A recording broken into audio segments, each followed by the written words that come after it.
পথচারী মানুষদের জন্য, অসহায় মানুষদের জন্য ঢাকা মহানগর উত্তর যুবদলের সদস্য সচিব সাজ্জাদুল মিরাজ ভাইয়ের উদ্যোগে দেশনায়ক তারেক রহমানের নির্দেশে গরিব, অসহায় এবং পথচারীদের জন্য ইফতারের ব্যবস্থা করা হয়েছে প্রতিদিন। এই নিয়ে আমরা দ্বিতীয় দিন এই কর্মসূচি পালন করতেছি।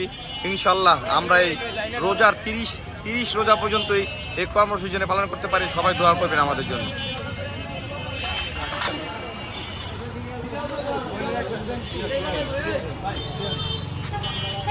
গরিব, অসহায় মানুষদের মাঝে, সাধারণ মানুষের মাঝে দেশ নায়ক জনাব তারেক রহমানের নির্দেশে আমাদের সাধারণ মানুষদের মধ্যে রোজাদার মানুষদের ইফতারি করাচ্ছি। আমরা ঢাকা মহানগর উত্তর যুবদলের সদস্য সচিব সাজ্জাদুল মিরাজ ভাইয়ের নেতৃত্বে আমরা এই কর্মসূচি পালন করতেছি।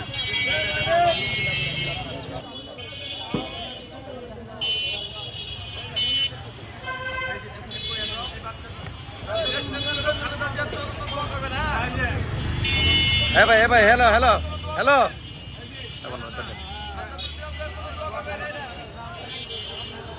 সবাই মিরাজ ভাইয়ের জন্য দোয়া করবেন, আমাদের বেগম খালেদা জিয়ার জন্য দোয়া করবেন, সবাই তারেক রহমানের জন্য দোয়া করবেন।